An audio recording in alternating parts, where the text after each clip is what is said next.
A paz do Senhor a todos. Hoje nós vamos falar sobre a conversão de Paulo. No texto lá no livro de Atos dos Apóstolos, capítulo 9, do versículo 1 ao 8. Saulo era o nome em hebraico e Paulo era o nome em grego, que significa pequeno. Atos dos Apóstolos, capítulo 9, versículo 1, diz assim: Saulo, respirando ainda ameaças e mortes contra os discípulos do Senhor, dirigiu-se ao sumo sacerdote, no 2, e pediu cartas para Damasco para ir às sinagogas, a fim de que se encontrasse alguns daquela seita, quer homens, quer mulheres, e os conduzisse presos a Jerusalém. Saulo, acreditava sinceramente que estava fazendo a coisa certa, em perseguir com ardor os primeiros cristãos. Foi no caminho de Damasco que se deu a repentina conversão. Ele e seus companheiros provavelmente iam a cavalo, como era de costume nas viagens pelos caminhos desertos da Galileia para ir à antiga cidade.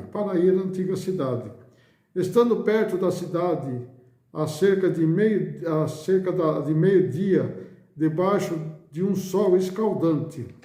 Então, Atos capítulo 9, versículo 3 diz assim: E indo no caminho, aconteceu que, chegando perto de Damasco, subitamente o cercou um resplendor de luz dos céus. No 9:4.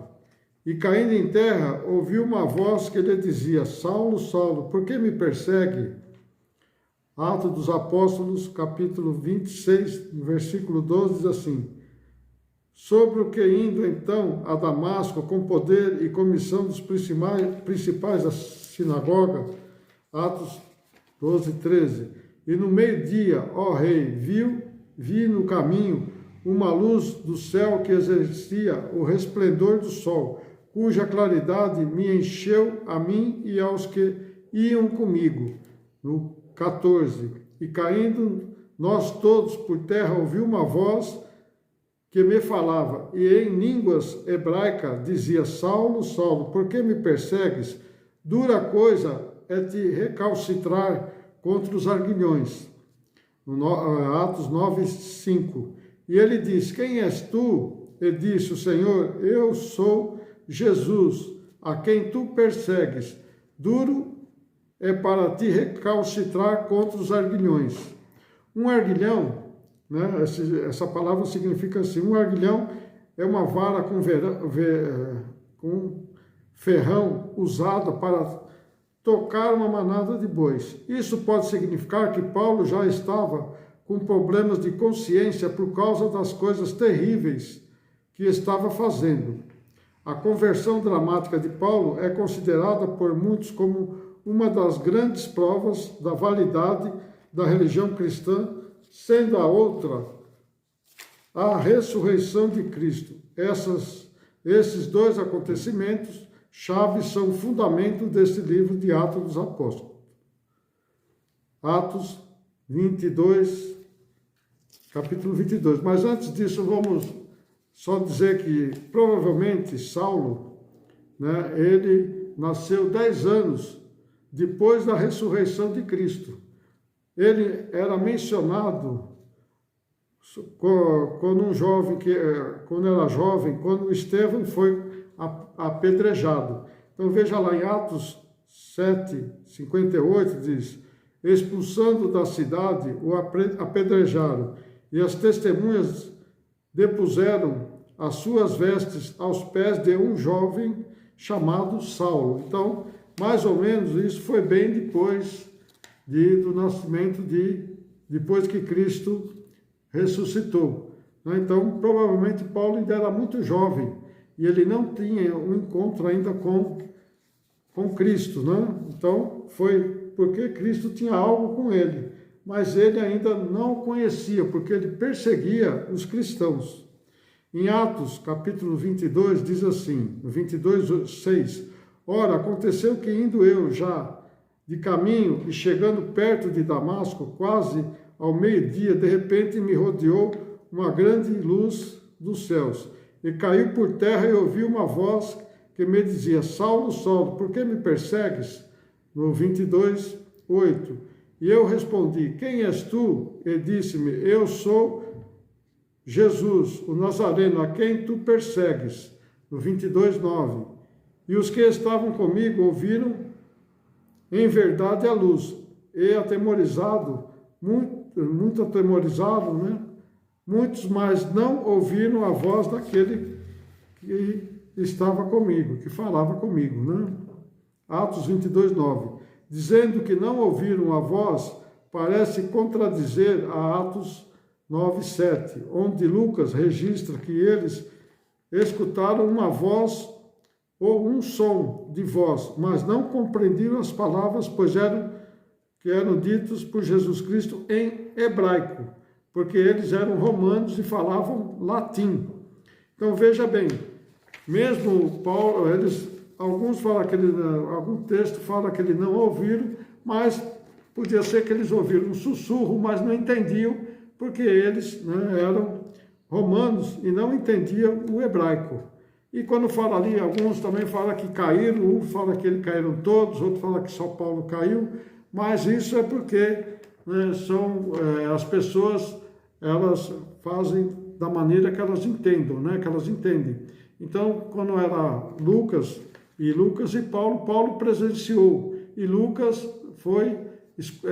escutou falando, né? Paulo falou para ele, talvez ele não tinha assimilado todas as coisas que Paulo tinha dito a ele, tá? Então, por isso que tem essa diferença, né? Tem essas três passagens, uma era escrita por Lucas e duas por Paulo. Atos 9, 7. E aos varões que iam com ele, pararam espantados, ouvindo a voz e não vendo ninguém. Então, veja bem.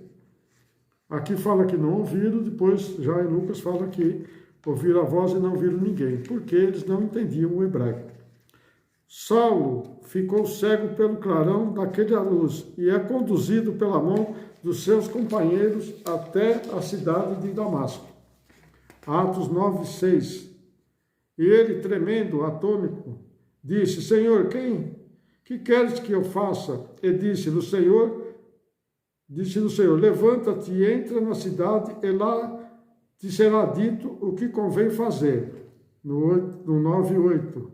E Saulo levantou-se da terra e, abrindo os olhos, não viu a ninguém.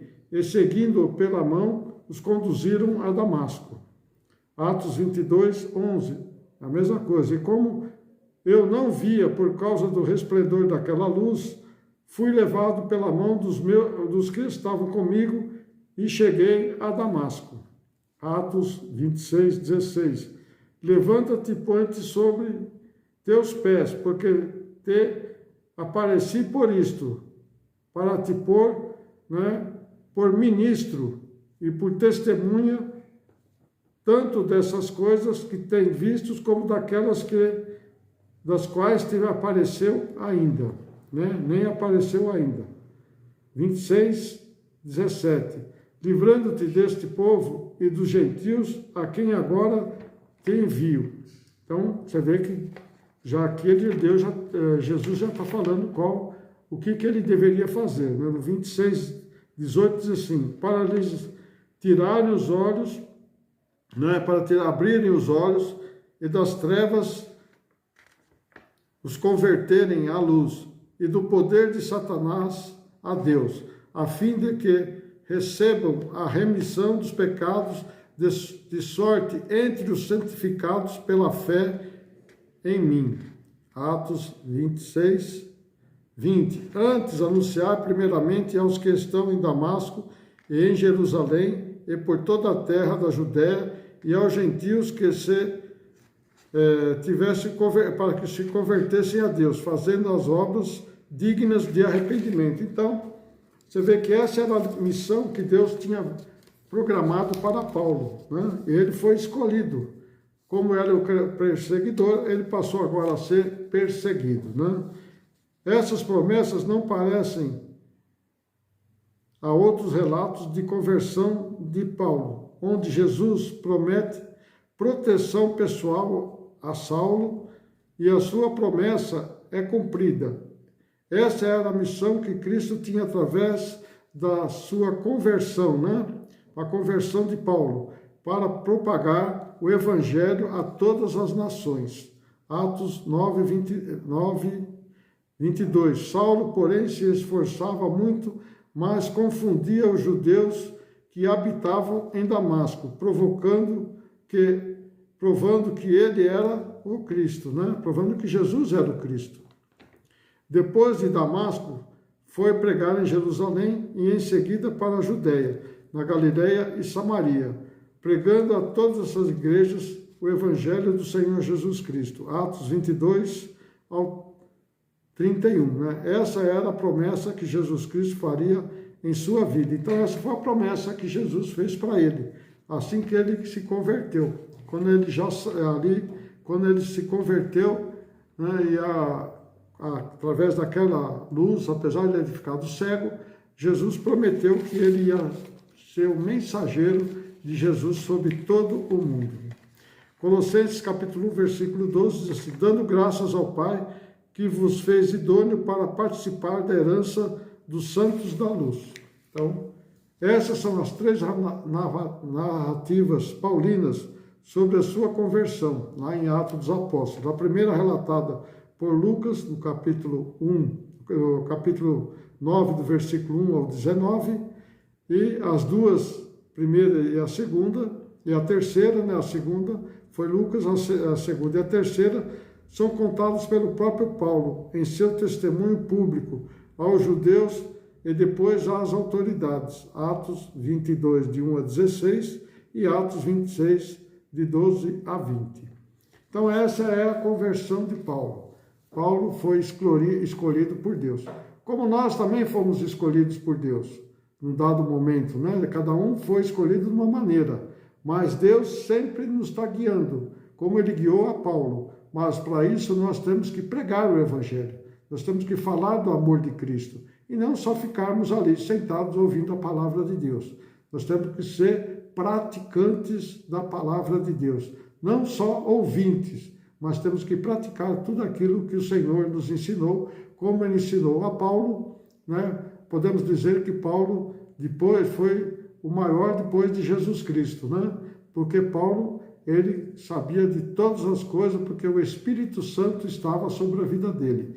E nós também podemos ser da mesma maneira, podemos ser Paulo também, porque o Espírito Santo está sobre nós, mas para isso nós temos que entender as Escrituras, para então podermos falar dela, né? Falar àqueles que não receberam a palavra de Deus ainda, para que se convertam. Essa é a nossa missão, essa é a missão que Deus fez a Paulo.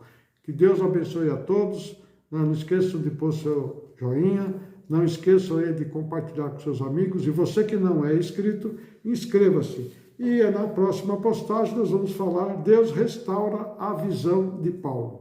Deus abençoe a todos, até uma próxima.